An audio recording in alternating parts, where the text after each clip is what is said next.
dia, boa tarde, boa noite para você que ouve o podcast Eixos Tech, o podcast de divulgação científica do IF Sul de Minas, Campus Passos. Esse podcast agradece a Fundação de Amparo à Pesquisa do Estado de Minas Gerais, FAPEMIG. No dia de hoje, iremos discutir a questão do autismo. E nós temos hoje dois convidados que irão nos ajudar a entender melhor sobre essa questão. O primeiro deles é o Dr. Júlio Musetti, médico pela Universidade do Vale do Sapucaí, Univas, pediatra pelo Programa de Residência Médica da Santa Casa de Misericórdia de Passos, especialista em pediatria pela Sociedade Brasileira de Pediatria, especialista em neurologia infantil no Hospital Pequeno Príncipe, título de especialista em neurologia pediátrica e pelo Conselho Federal de Medicina, mestre em biotecnologia aplicada à saúde da criança e adolescente pelas faculdades Pequeno Príncipe e médico do Corpo Clínico da Santa Casa de Misericórdia de Passos. Temos também hoje aqui uma co-anfitriã, professora Jamila, docente do Instituto Federal de Educação, Ciência e Tecnologia do Sul de Minas, Campus Passos, docente do curso técnico em enfermagem e das todas as nossas pós-graduações da área de saúde aqui. Ela é graduada em enfermagem pela Pontifícia Universidade Católica de Minas Gerais, especialista em fisiologia aplicada às ciências da saúde, mestre em processo de cuidar pela Escola de Enfermagem da Universidade Federal de Alfenas, Unifal, e doutora em enfermagem psiquiátrica pela Escola de Enfermagem de Ribeirão Preto, na USP. Então, gostaria de agradecer a presença de vocês aqui conosco nesse episódio. Nós estamos em um mês, que tem tudo a ver com o autismo. A gente sabe que a data específica ela está presente nesse mês e nada mais justo que a gente faça essa discussão tentando desmistificar algumas questões com relação ao autismo. A gente sabe que há uma incidência dessa questão muito grande nos dias de hoje e a gente sabe que nós precisamos acabar com certos mitos, com certos preconceitos que existem na nossa sociedade. Diante disso, eu vou trazer aqui para a gente começar a nossa discussão um dado que veio do CDC dos Estados Unidos, que 1 em cada 36 crianças foram identificadas com transtorno do espectro autista nos Estados Unidos. E no Brasil a gente tem uma estimativa que 2 milhões de crianças têm um transtorno do espectro autista. No entanto, obviamente, a gente sabe que os dados na saúde eles têm algumas especificidades que podem ser para mais ou para menos, tem algumas questões nesse sentido. E no Brasil a gente sabe que os nossos estudos epidemiológicos têm alguns problemas de metodologia, que vão fazer com que esses dados talvez tenham alterações. Diante disso, Dr. Júlio, o que você pode dizer para a gente com relação à questão do autismo? Há uma prevalência maior? Hoje a gente está conseguindo diagnosticar com maior habilidade do que a medicina era nos anos 90, nos anos 80. O que está acontecendo para a gente ter, pelo menos na minha percepção, uma quantidade maior de casos? Boa tarde, João. Eu creio que seja uma somatória de fatores quando a gente começa a falar da prevalência e da incidência do autismo. O CDC, que é o Centro de Controle Americano, ele acaba sendo uma base nossa de fomento, mas até atualizada e mais rica de dados. É uma dificuldade que a gente tem no Brasil, até pela questão de fomento dos dados do DataSUS. O último censo agora do IBGE levou em conta essa consideração sobre o transtorno do espectro autista, só que nós não tivemos nenhum dado ainda preliminar. Só que essa estimativa de 1 para 100, no Brasil a gente sabe que é totalmente defasado com a realidade clínica que a gente tem no momento. Nos Estados Unidos a gente atribui muita mudança de padrão. A questão da população hispano-americana, hispano-latina, que teve um acesso melhor à saúde. A própria evolução. Em 2013, com a mudança do DSM-5, houve mudança nos critérios diagnósticos. Com essa mudança no critério, a gente vai puxar um pouco mais a prevalência. Até então, a gente não falava tanto de comorbidades associadas, Então, assim, a criança que tinha síndrome de Down não tinha autismo, a que tinha paralisia cerebral não tinha autismo. A partir do momento que a gente começa por essas condições comórbidas, a gente vai acabar puxando também essa questão da prevalência.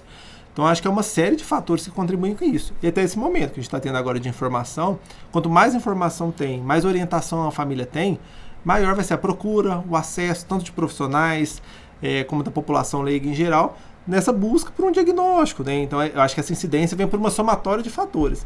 E essa discrepância americana com a nossa, do Brasil, dá muito tanto da pesquisa, da informação, mas principalmente da nossa base de fomento de dados, que é uma defasagem muito grande que a gente tem.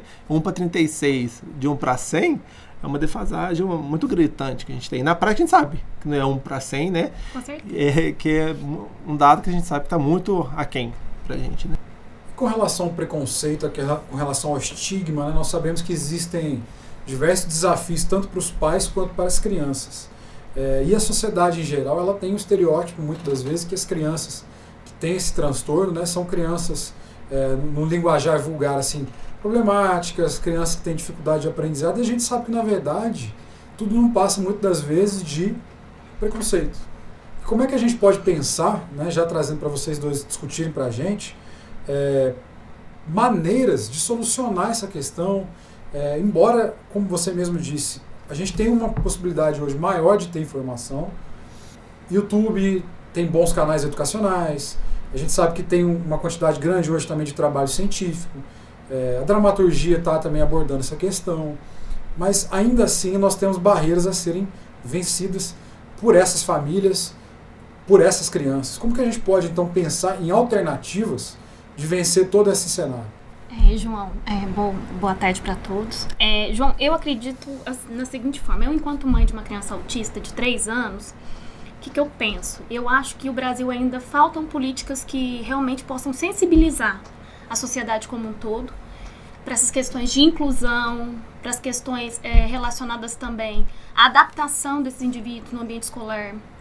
Né? A gente vê que isso ainda é uma questão muito fragilizada dentro das políticas públicas, e hoje a gente tenta trabalhar isso com a informação, com o conhecimento. A gente vê as redes sociais, né? O Dr. Júlio sempre está publicando muitas informações pertinentes em relação a conteúdo sobre o autismo. Existem profissionais que estão tentando se adequar nesse ritmo de tentar fazer com que a informação chegue realmente em quem precise, da maneira correta, que eu acho que isso é o que mais conta, porque desinformação também é um problema, informação errada ainda é um problema, né?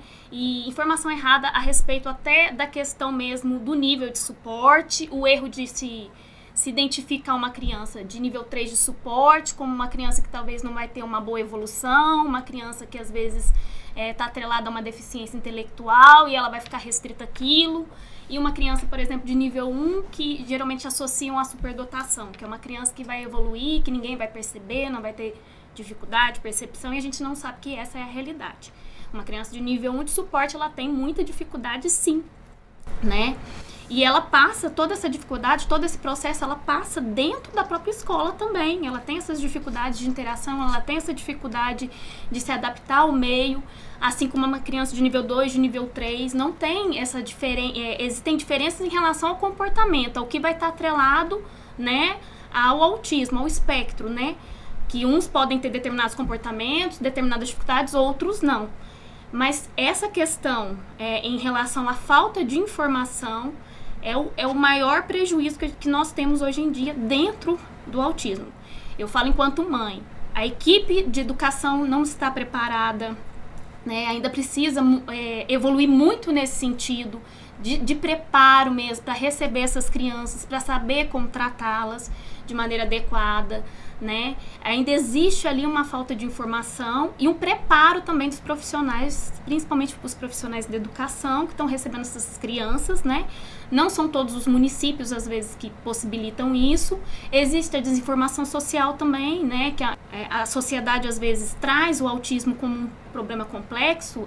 Só para citar um exemplo, eu já vi vários pais que, às vezes, a criança tem o diagnóstico, mas esconde o diagnóstico da sociedade. Não sei se é por medo da própria rejeição social ou por medo, né, por uma questão própria deles, né, em se adaptar àquela situação, né? E aí esse preconceito ele vai prevalecendo de acordo com o que está sendo trabalhado ali. Quer falar alguma coisa? Mas eu acho que passa muito por isso. Eu acho que a informação é o nosso carro-chefe. A sociedade, no momento, nós vivemos uma sociedade muito extrema. Então, eu acho que o que falta muito é o bom senso em diversas situações. Quando a gente fala de um problema, é uma questão tão aprofundada, tão ampla, que a gente tem que ter muito cuidado. O problema, acho que é um termo que a gente tem que ter muito cautela para usar, no sentido assim, é o que a gente ouve. A sociedade vê como um problema. Então, deficiência intelectual, por exemplo. A gente chega a falar que 50% da criança que tem autismo tem deficiência intelectual, mas 50% não tem. Quando a gente fala de TDAH, 80% tem, mas 20% não tem. Isso é nessa maioria dos estudos, né, que a gente está falando. O grande ponto é individualizar, entender esse contexto tanto da criança como da família. A gente está falando de um transtorno que tem um prejuízo social, de comunicação, de troca, de fala, né? É um padrão mais restrito, repetitivo. É o pilar para a gente falar do espectro do autismo. E isso, o que a gente precisa para tratar essas condições? Intervenções, uma terapia, uma adaptação. E o nosso sistema é todo falho. Nós não temos... E hoje o autismo ele permeia tanto a questão social, a questão de saúde, a questão da educação. Então não é um problema da saúde, não é um problema da educação. Então eu acho que eu tenho muito cuidado com essa terminologia quando a gente fala, porque é isso mesmo, é uma situação grave que a gente abrange várias áreas sociais. Social, educação, saúde. Então ela faz esse permeio de diversas áreas. E eu acho que isso torna uma importância maior para esse tema. Que não cabe só mais a mim, não cabe só a você, só a mãe, cabe a toda a sociedade. Porque se não é teu filho, vai ser teu sobrinho, vai ser seu vizinho, vai ser teu pai. A gente sabe que essa condição, com essa prevalência aumentada, a gente sabe que você vai ter alguém próximo. E parece que a gente só se solidariza, só cria uma empatia quando está com a gente. Eu acho que falta muito isso da sociedade. Enquanto o problema está no outro, é o problema. A partir que é seu, aí já é uma dor, já é um transtorno, já não é mais um problema. Então acho que a gente tem que tomar muito cuidado com isso hoje. Sim, com certeza. Né? Acho que é o que pega muito, João, essa questão... Dentro dessas questões, o que eu penso também, agora falando como educador, né? Sim. Como educador, nós, professores, também não estamos preparados para lidar com diferentes tipos de alunos que a gente tem, né? As nossas salas são altamente heterogêneas, desde o ensino básico chegando no superior. Então, de fato, falta para nós também conhecimento, como saber lidar, como saber trabalhar com esses indivíduos, né? Para conseguir, além de acolher, também ensiná-los, né? Tudo que a gente está passando aqui dentro da educação. E aí, quando a gente fala, a gente está falando especificamente do autismo, mas aí são todas as neurodiversidades, porque nós temos TDAH, a gente tem TOD, tem tantas outras situações que também precisam também, que nós, enquanto educadores, também possamos ter conhecimento e forma de manejar isso. Que eu acho que é uma coisa importante que a gente tem que tentar trabalhar também dentro do ambiente. E eu acho que numa população tão diversificada como a gente tem, não só restringir a questão própria do diagnóstico, mas Sim. da dificuldade, da necessidade do indivíduo como um todo. Então, uma criança ela tem síndrome de Down. A escola pediu para investigar a questão do autismo. Porque se ela tiver autismo, trabalha de um jeito ou não. Eu falei, poxa, a criança já tem uma síndrome de Down, que é uma condição que já necessita de um cuidado, de um amparo, de uma adaptação. Então, se ela tem ou não tem um autismo, vai mudar tanto esse manejo, essa condução. Eu acho que falta realmente isso. Às vezes uma estruturação, um apoio. É isso que eu estou te falando. O ponto é que não é mais uma questão só da saúde. É uma questão da educação, é uma questão da social. E se a gente não fazer uma interface de todas essas áreas, não vai ter sucesso nenhum. Não vai ter sucesso. Se a gente tenta resolver uma área, a gente fica com um cobertor curto na outra. Sim. Né? E aí a gente, por exemplo, vamos fazer política pública na área da saúde, mas aí a educação fica descoberta, essa criança vai para o ambiente escolar, onde ela não vai ser acolhida, ela não vai ter professores que sabem lidar com a situação. Então a gente fica, mais do que nisso, presos, mas é uma prisão boa, a ideia de que é uma situação que nós temos que pensar de maneira multidisciplinar, né, para poder resolver essa questão. Mas aí dentro dessa lógica que nós estamos aqui conversando, para que a gente possa entender um pouco mais quais são as causas que a gente consegue ver para que uma criança tenha o transtorno do espectro autista. A gente sabe que a ciência está estudando ainda o caso, né, as questões, está tentando entender por que, né, existe, mas é a genética, é a idade dos pais, é talvez um uso de medicamento na gravidez, é às vezes um pai alcoólatra, é às vezes uma mãe que fuma, ou às vezes não tem nada disso. O que a ciência está dizendo para a gente? A ciência, ela flutua, ela tem constante evolução. Todo momento tem novidade para a gente aí. O que acontece, que a gente sabe hoje de concreto, é a questão de epigenética. Então a gente acredita na base genética. Então até por que a gente acredita na base genética? Porque quando você começa a falar de gêmeos univitelinos, numa probabilidade quando você tem um filho, o segundo, então a gente sabe dessa carga genética. E os fatores ambientais interferindo nesse fenótipo. Então o que entraria nesses fatores de risco que a gente sabe na literatura? Idade paterna, prematuridade, uso de álcool e substâncias. Mas não tem nada tão delimitado, por exemplo, assim, o pai então acima de 40, o filho vai ter o espectro. A mãe usou sertralina, a criança vai ter. Não é essa matemática tão exata. Então são fatores de risco, a gente sabe que vem associado a essa condição, mas a gente não tem delimitado na literatura uma coisa tão clássica que justifique o motivo causal do autismo. Então, dá essa impressão hoje, com esses aumentos que a gente fala da incidência, como se fosse uma questão de moda, de tudo. Acho que não é uma questão de moda. O autismo a gente fala desde 1911. 1911 a gente começa a falar de autismo. A gente não pode comparar, por exemplo, com o aumento da prevalência de câncer de intestino, igual a gente sabe hoje, por causa do consumo de carne vermelha em excesso. Alimentação. Né? Uma relação causal tão direta. Uma relação causal direta. No autismo a gente não consegue fazer isso. Então, assim, desde 1911 tem. Mas por que agora se fala mais? Por esses motivos que a gente falou, do acesso, informação, tudo. Só que eu creio que ainda vai ter mais coisa para frente, certeza. A gente não sabe. Quando a gente fala assim, a de tela, muita gente quer relacionar a tela com o autismo. Não tem uma relação direta, que tela causa autismo. O que a gente sabe é que a tela proporciona o quê? Um atraso na comunicação, uma privação social. Igual a gente está conversando tranquilo, mas pega o celular cada um aqui. Se a gente abrir o nosso celular, cada um vai ficar no seu. A gente vai privar a comunicação.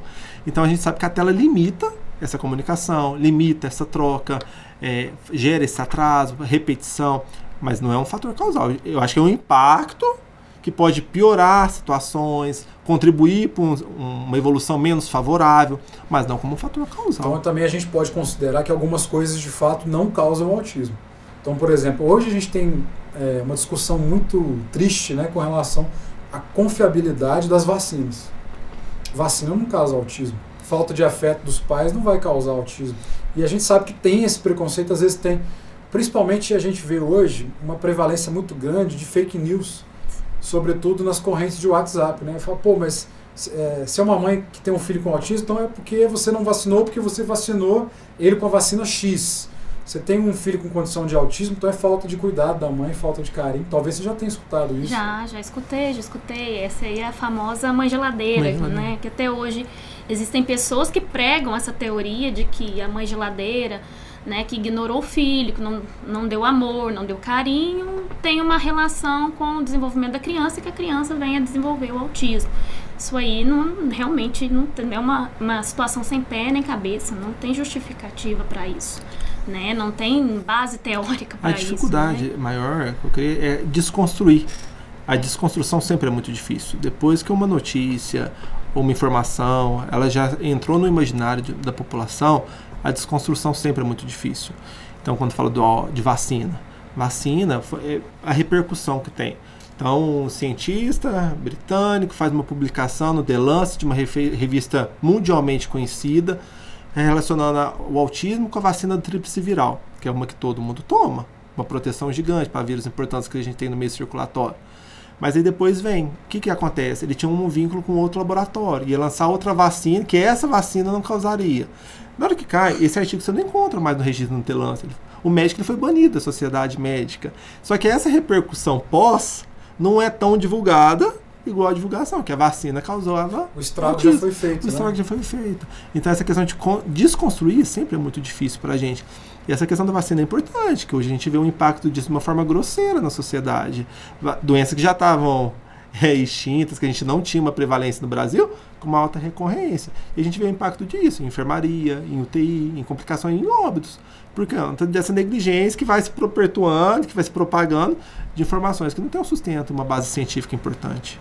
Inclusive, vocês que estão nos ouvindo, o governo antecipou a vacinação da gripe, né, para os públicos mais necessários de tomar, né, professor, idosos, comorbidades. Então, aqueles públicos que estão mais na necessidade já podem começar a tomar para se proteger aí.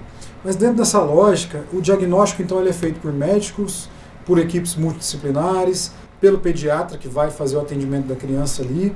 E como é que é esse diagnóstico? Ele é multidisciplinar, ele é disciplinar, e ele é um diagnóstico na observação da criança, entrevista com a família, tem algum instrumento metodológico específico que você, enquanto médico, vai aplicar para fazer esse diagnóstico, alguma avaliação neuropsicológica, como é que se faz para chegar no consenso? A principal base nossa é o DSM-5, que é o Manual de Psiquiatria de Transtornos dos Estados Unidos, né? Que é o Manual da Psiquiatria, ele vem americano aí pra gente. Para falar de autismo hoje, são 5 critérios diagnósticos, mas é o binômio que é o nosso pilar, que seria o critério A e o critério B. O critério A é um prejuízo, é uma dificuldade, é um déficit na comunicação e na interação social. O que a gente notaria aqui? Então, aquela criança que a gente chama e às vezes não responde, uma dificuldade no contato visual, um atraso na fala, é um prejuízo de reciprocidade, na troca. Então, seria essa dificuldade nesse permeio. O critério B a gente está falando de um padrão restrito, inflexível, de interesse e atividade. Que a gente fala de estereotipia, criança que anda na ponta do pé, faz flap de mãozinha, fica balançando para frente e para trás, de um lado para o outro, mania de alinhar objeto, fica girando, seletivo para comer, problema para dormir, problema com som, não aceita pôr a calcinha antes da blusa, a blusa antes da calça, uma inflexibilidade muito grande.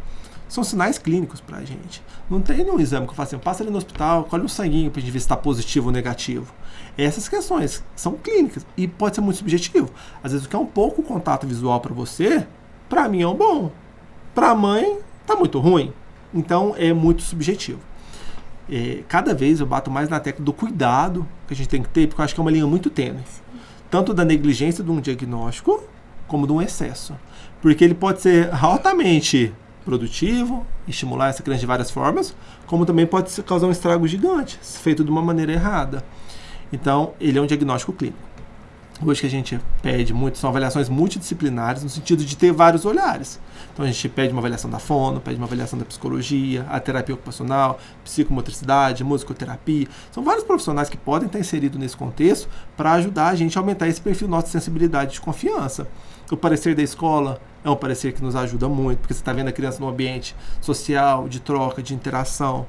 A avaliação neuropsicológica, ela já é uma questão mais instrumentada, né? Então são vários processos, são várias avaliações, protocolos, só que você vai ficar na visão de um profissional. Então tem que ser um profissional com alta expertise, com confiança que a gente vai ter nesse profissional, para dar um diagnóstico que nos ajude cada vez mais de certeza. Porque você não vai ter um exame, um positivo ou negativo. Não vai ter. E o que eu bato muito na tecla com a mãe, às vezes se não está na hora de fechar uma posição de diagnóstico, mas o mais importante é a intervenção. Você está trabalhando as habilidades que estão com dificuldade, está procurando esse processo evolutivo dele. O diagnóstico ele vai acontecer.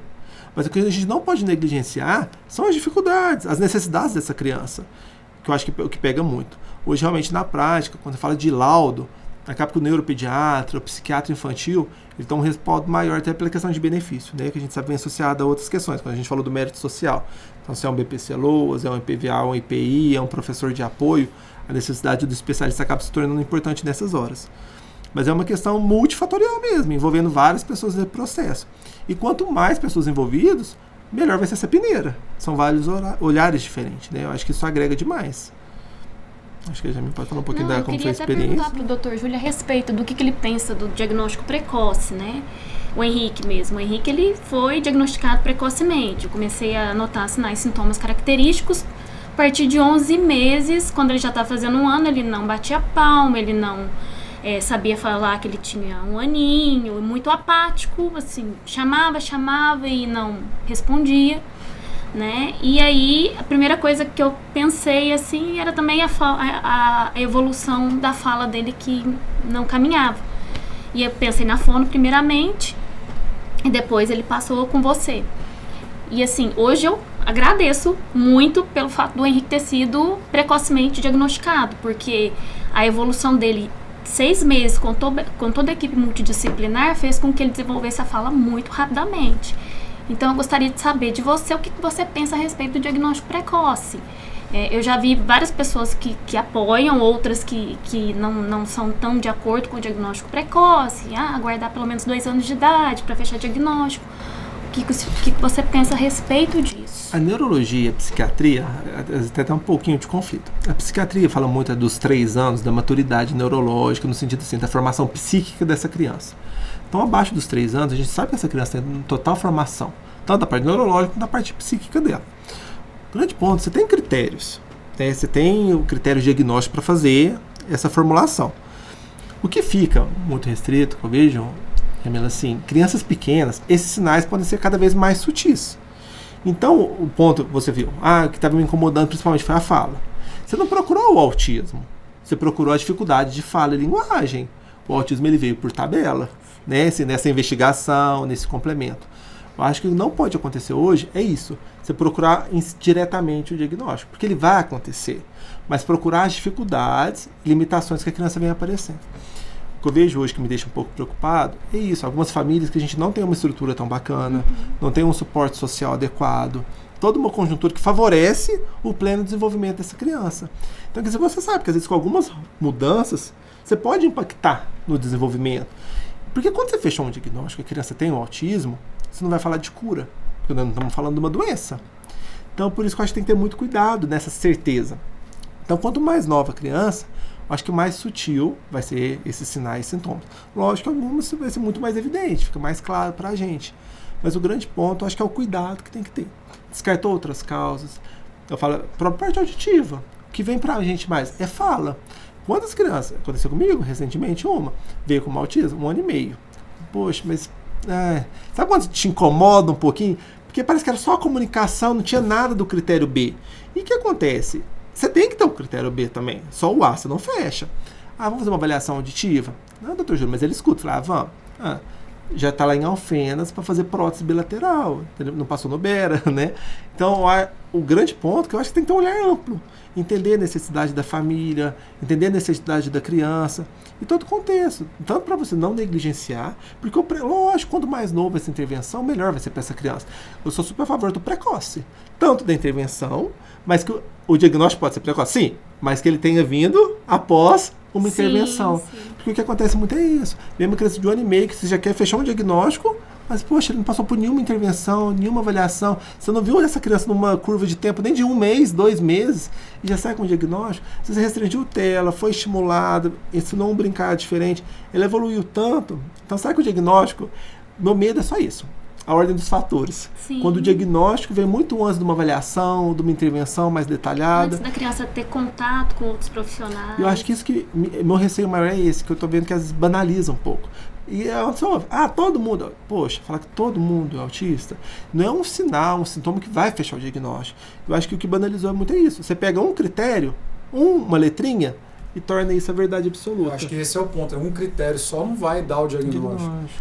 Muitas vezes tem pai e mãe também que às vezes tem um filho com uma característica e acha que essa característica já é determinante para bater o martelo que ele tem um transtorno, né? E eu acho que tem que tomar cuidado com isso, né? Porque muitas das vezes o seu filho tem uma característica, mas é intrínseco dele, não necessariamente ele tem o transtorno do espectro autista. A seletividade alimentar é um exemplo clássico. Seletividade alimentar. Eu era uma criança, por exemplo, que não comia nada verde. A criança com seletividade alimentar, que acontece muito, principalmente na hora da transição. Com 6 meses vai bonitinho.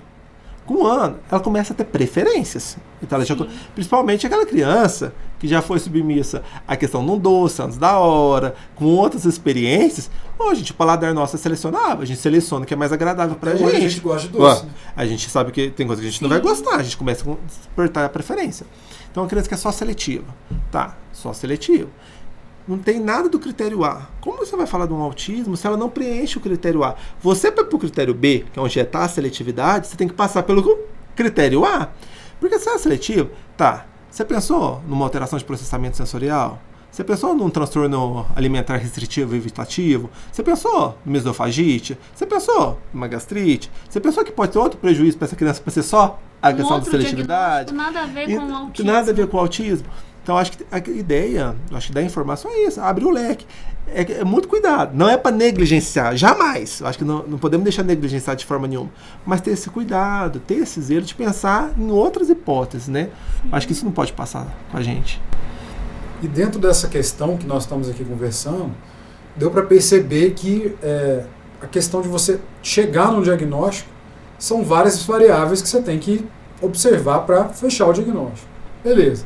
Uma vez então diagnosticado com todas essas variáveis, e o tratamento também é um tratamento repleto de variáveis, ou seja, é um tratamento multidisciplinar, passa pelo médico, pediatra, pelo neuropediatra, por um psicólogo, por um terapeuta ocupacional, muitas das vezes por um educador físico, né? Às vezes o esporte também é uma ferramenta de tratamento fantástica, porque o esporte ajuda a socializar, enfim, tem ganhos inúmeros na vida do desenvolvimento daquela criança. Como é que a gente faz, então, o tratamento?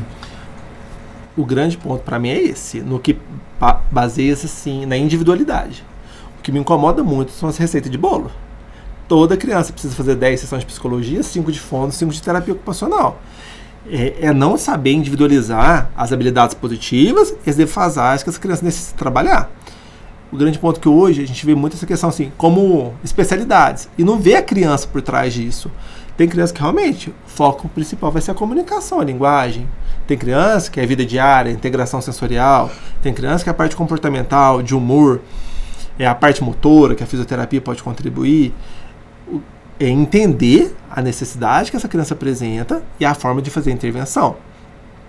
A maior dificuldade nossa hoje também é o que? É o acesso. Hoje, a gente sabe que o autismo não é para qualquer um. O autismo não é para qualquer um hoje. O autismo hoje, se você não tiver recurso, poxa, você está numa situação muito delicada. Porque a gente não tem um sistema que forneça esse tratamento adequado. Então, você tem um laudo, você sabe que o seu filho precisa, mas não tem o que fazer com esse laudo. Tem a questão de você conseguir alcançar o tratamento. Né? Você não consegue. E muitas das vezes não é um tratamento barato a depender da necessidade. Financeiramente, é muito oneroso. Hoje tem tratamento de criança que gira em torno de 20, 30 mil mensal. Que família que consegue arcar com um custo desse? Pensando em termos de Brasil, é um número muito alto, né? Absurdo. Lógico que assim, a gente está falando, né, independentes assim, variáveis que vão oscilar, né, essa questão de valores. Mas é um tratamento caro. Hoje, quem não tem plano de saúde, e ainda fica assim, à margem. quem tem plano está sofrendo muito. Fica à margem da sociedade, porque no sistema público a gente não tem de forma nenhuma. E nos planos de saúde, a gente tem N variáveis que tem que ainda se organizar, administrar, para ter êxito no tratamento, né? Então é bem complicado a situação. Esse é um problema que eu penso muito a respeito disso, principalmente as famílias mais pobres, mais carentes, né? Às vezes a gente está ali trabalhando numa unidade básica de saúde, chega uma criança com várias características que precisava passar por um neuropediatra, né? E aí a dificuldade de também chegar até o neuro e depois a dificuldade de dar início a um tratamento, porque a grande maioria das pessoas, né, a população mais carente, ela fica atrelada à PAI. E a PAI não dá conta de atender as demandas. É muita gente para atender todas as demandas e todas as necessidades dessas crianças. A PAI de Passos hoje, para nível de comparação, atende em torno de 700 usuários. Uma instituição que parte de filantropia, de doação, de sistema público e evite a dificuldade financeira que está passando no momento, com o risco de fechar as portas. Né? Então, a assistência que a gente não tem uma política pública que atenda essa demanda, nem da forma minimamente irrisória. Não tem. Então, é uma dificuldade muito grande. Quando você fala de plano mesmo, o plano é uma demanda muito grande. Os planos tentam se adaptar de alguma forma, mas mesmo os planos, é uma sobrecarga tão grande que eles não conseguem fazer uma função que teria que ter essa assistência de uma forma mais integral, mais acoplada, porque não tem gatilho, não tem como dividir essa responsabilidade com ninguém hoje na sociedade. É muito complexo. O tratamento hoje passa por uma situação deplorável. Não tem tratamento. A verdade é essa. A gente não tem tratamento para criança autista. Esse acesso não chega. A criança que dependendo do sistema público hoje, ela fica à mercê, porque ela não tem como ter esse acesso. Voltando ao que a gente estava comentando no começo do episódio, entra também a questão da educação. E para você ter uma educação, uma escola, vamos dizer assim, uma educação formal que consiga atender essas crianças de maneira que ajude no desenvolvimento delas, isso tem um custo muito alto. Né? Tanto para a escola privada quanto para a pública também. Né? Não é barato você montar um time de especialistas multidisciplinares ali para fazer esse atendimento. E a gente sabe que o sistema de saúde no Brasil, ele, embora tenha seus pontos positivos, ele também tem seus pontos negativos. E exatamente isso, ele não consegue dar conta dessa demanda. Né? As APAES estão sobrecarregadas, igual vocês citaram aí, e são instituições filantrópicas, né, que vão precisar de um apoio para, de fato, conseguir atender essa população que tem aí a necessidade de executar os tratamentos. Mas aí, então, dentro dessa lógica, a gente poderia pensar nos direitos dos autistas. Né? Quais são os principais direitos que a gente podia pensar? No Brasil, a gente tem, para efeito legal, a consideração do autismo como uma deficiência. Né? Então, em termos de lei, está amparado isso, então tem os mesmos direitos de uma pessoa que tem deficiência. E aí a gente tem também a lei Berenice Piana, né, que estende aos autistas os mesmos direitos das pessoas com deficiência, a Lei Brasileira de Inclusão e a Lei Romeu Mion, né, que é o filho do Marcos Mion, que deu origem a essa lei, que é a criação da carteira de identificação da pessoa com autismo.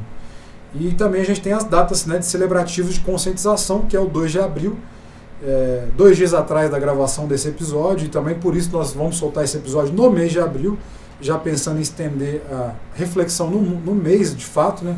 Não somente na data. E o 18 de junho, né? Que é o dia do orgulho autista, que por coincidência também é meu aniversário. Né? Então, é uma data especial também nesse aspecto. Mas dentro dessa lógica, você, Dr. Júlio, você, Jamila, enquanto mãe, e enquanto também professora da área de saúde, como é que está a percepção de vocês com relação aos direitos? Porque ter o direito na lei é uma coisa, conseguir o direito na prática é uma coisa totalmente diferente. A gente sabe muito isso, né? Quem tem direito a ter direito. E no Brasil, infelizmente, por você ter o acesso ao direito, muitas das vezes você precisa de recurso financeiro, né? Para conseguir um advogado, muitas das vezes para entrar com uma ação judicial. Como é que está essa questão na área da saúde, da medicina, de mãe, de um filho autista? Como é que está essa questão? Um ponto só, João, que eu acho interessante, assim, também ter a diferença do direito e da necessidade. Eu acho que é uma dificuldade que a gente tem ainda de interpretação. É o direito, você falou da lei da inclusão, a criança com autismo tem direito ao professor de apoio, mas nem toda criança necessita do professor de apoio. A questão do benefício, quando você pega um bebê celoas, ele é um benefício que entra, é o que a gente falou das interfaces, da interface social. Hoje ele é acreditado a que tem uma situação de vulnerabilidade social importante. Então, às vezes ele entra nesse conflito um pouco do que é saúde, porque realmente, aí você pega uma mãe, poxa, tá, a mãe tem um emprego, o pai tem um emprego, mas eles gastam com plano de saúde, gastam com medicação, gastam com todo o tratamento, com viagem com essa criança para alguma intervenção especializada. Ela não tem direito ao benefício porque fura pela parte de renda.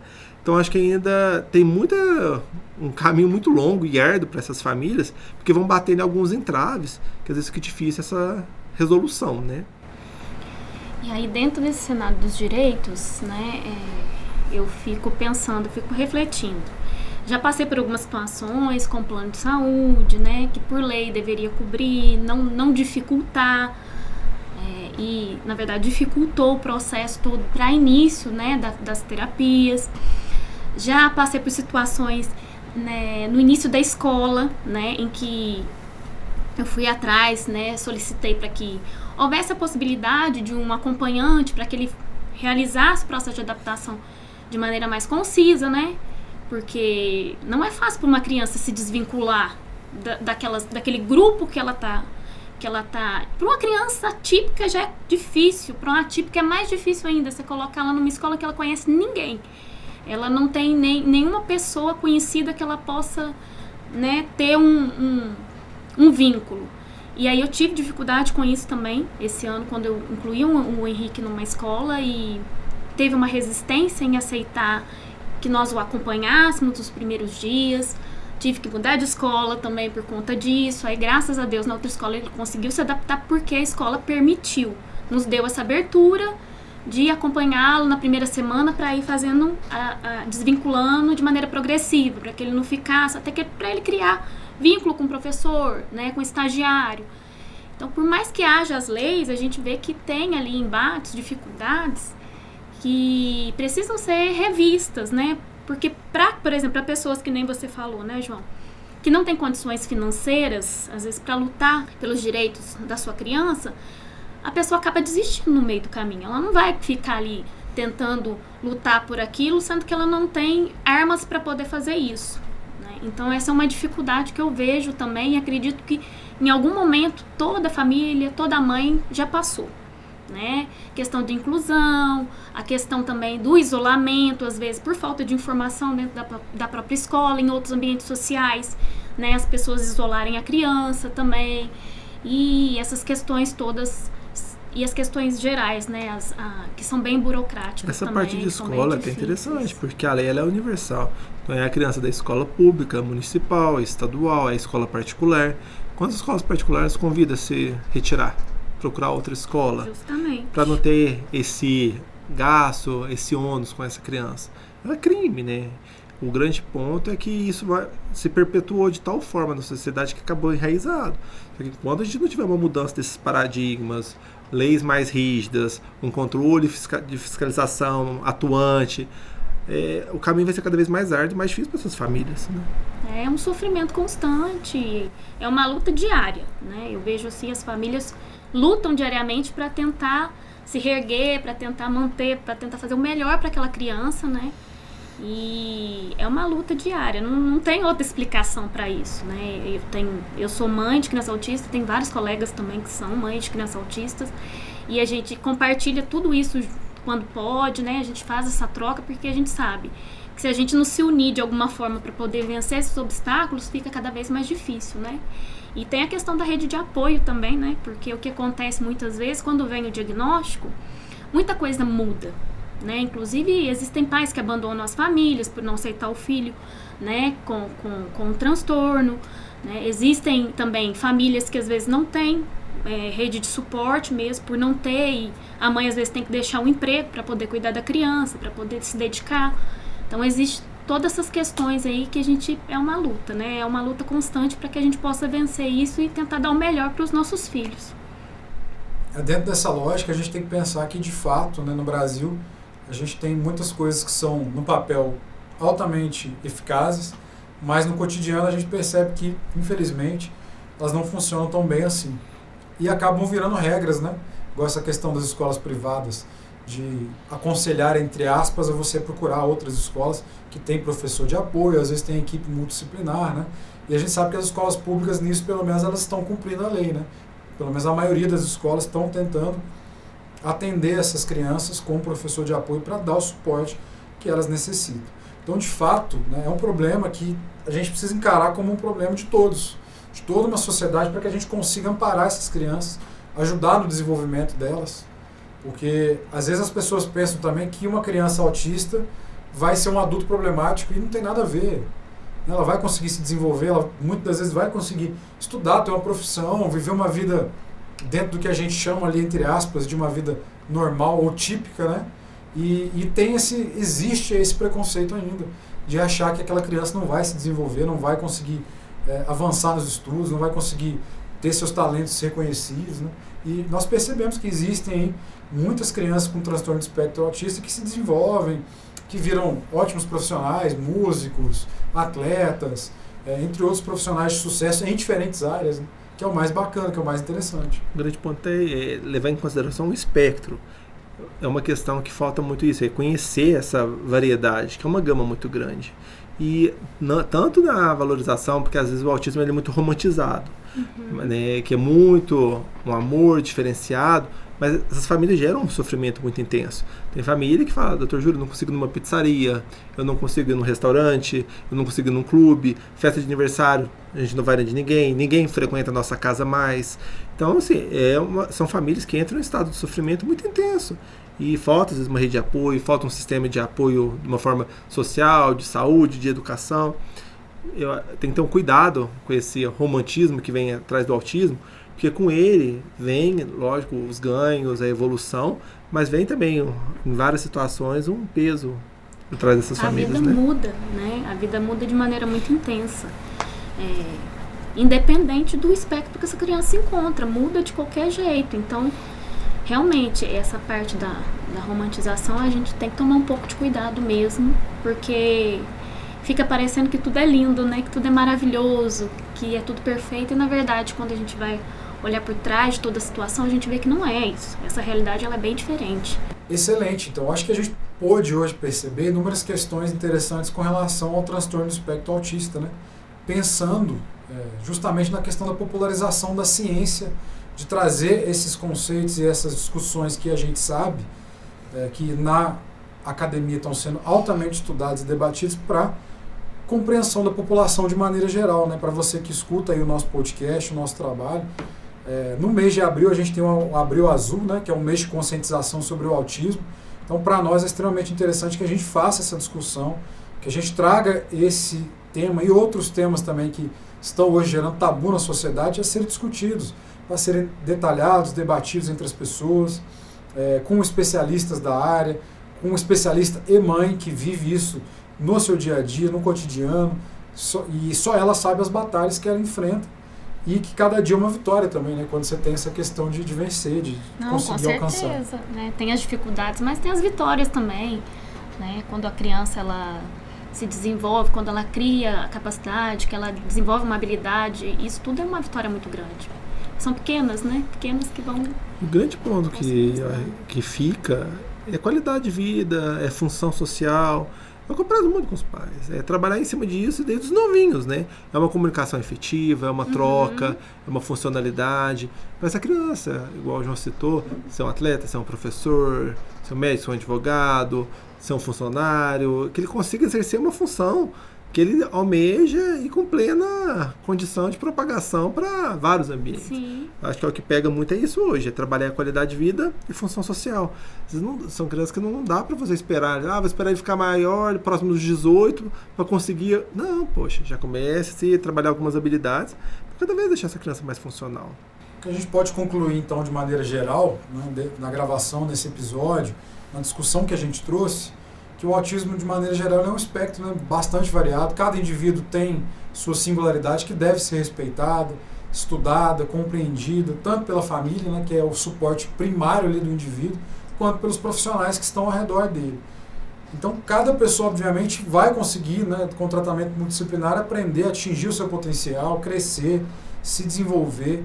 E o mais importante para nós, de maneira geral, é tratar isso como algo corriqueiro que está acontecendo e que precisa ter uma atenção da sociedade. E oferecer para essas crianças a oportunidade, né, de serem estimuladas, de interagir com outras crianças, com adultos também, terem acesso a terapia, apoio escolar, para buscar uma melhoria da qualidade de vida, igual o Dr. Júlio comentou. Então isso para nós é extremamente importante. Então, para fechar, eu gostaria que vocês deixassem cada um recadinho para o público, né, para as crianças autistas, para os pais, para as mães, às vezes para as vovós aí também, muitos cuidam, né, dos seus netinhos aí, para que quando eles enfrentarem esse tipo de situação, como que eles devem agir, o que eles devem fazer, e mais importante é dar suporte à criança, encarar de vez essa situação e estimular, né, que eu acho que é o caminho fundamental para vencer as dificuldades, ter o desenvolvimento e crescer de uma maneira com qualidade de vida. Então, vou deixar esse espaço para vocês, já agradecendo aqui a nossa audiência. O grande ponto que fica para mim é sempre valorizar os ganhos, as qualidades, as habilidades das crianças, reconhecer as dificuldades, reconhecer as limitações, mas que não sirva como empecilho na busca dessa evolução e dessa melhora. Fazer cada vez uma interface melhor na área da saúde, da educação e do social. O caminho não é fácil, é um caminho árduo, é um caminho penoso. Eu acho que a romantização tem que ser muito bem cuidada na hora da gente ter esse assunto, porque gera um sofrimento sim, gera um prejuízo, gera uma disfunção para toda a família. Educação, acho que tem que ser um carro-chefe para essas crianças, uma inclusão de forma real e de qualidade, que é o que a gente não tem na prática. Terapia tem que acontecer para quem tem condição e para quem não tem condição. Porque é isso, é qualidade de vida, é função social que essas crianças têm que ter, é um suporte adequado que essas famílias precisam. E realmente ter esse reconhecimento. Não adianta ser só no dia 2 de abril, no mês de abril. Tem que ser no dia 2, no dia 3, no dia 4, no dia 30, todos os dias de abril, todos os meses do ano. Porque é uma jornada árdua. Não adianta a gente aproveitar só um momento para ter essas trocas. Acho que a sociedade tem que realmente ter um engajamento para que seja um ciclo contínuo de busca de melhoria para toda a sociedade, principalmente para essas crianças que tanto precisam e essas famílias. Em relação aos familiares, né, eu penso que são importantes nesse processo, precisam ser valorizados também, né, a família, os pais, as avós, né, que lutam aí diariamente para poder dar o melhor para essas crianças. Não é fácil também para a família desempenhar esse papel, né, é importante que tenha muito amor e paciência para lidar, né, apesar de a gente saber que a realidade é bem complexa, é bem difícil, e a gente sabe que ela também, ela não é um padrão, né? Cada um vivencia isso de uma maneira diferente, mas sempre fazer com que tudo seja bem valorizado, tudo que for adquirido por essa criança seja valorizado, e acima de tudo tem que ter paciência, né, para poder caminhar durante toda essa jornada. É uma jornada para a vida toda, não é uma jornada que em determinado momento da vida ela vai acabar. É uma jornada diária e ela acompanha você a vida inteira. Por isso que às vezes a gente tem que se adaptar, encontrar mecanismos para lidar com isso e fazer com que essa criança viva de maneira que ela tenha, como o Dr. Júlio falou, qualidade de vida, né, dentro dos aparatos sociais, educacionais, que tudo esteja integrado. Acima de tudo, a família, eu falo sempre isso, os profissionais eles são importantes, mas a família ela é essencial. Se a família não dá continuidade naquilo, não tem como a criança evoluir, não tem como ela criar habilidades. Então a família, ela é ali um mecanismo importantíssimo nesse processo. Perfeito. Creio que ficou muito claro para todos os nossos ouvintes essa contribuição que vocês trouxeram para acabar com alguns mitos sobre transtorno do espectro autista. Pessoal, você que escuta o nosso podcast, então, muito obrigado pela companhia. Por favor, ouçam até o final, deem as 5 estrelas para nós no Spotify, compartilhem e até o próximo episódio. Obrigado, tchau.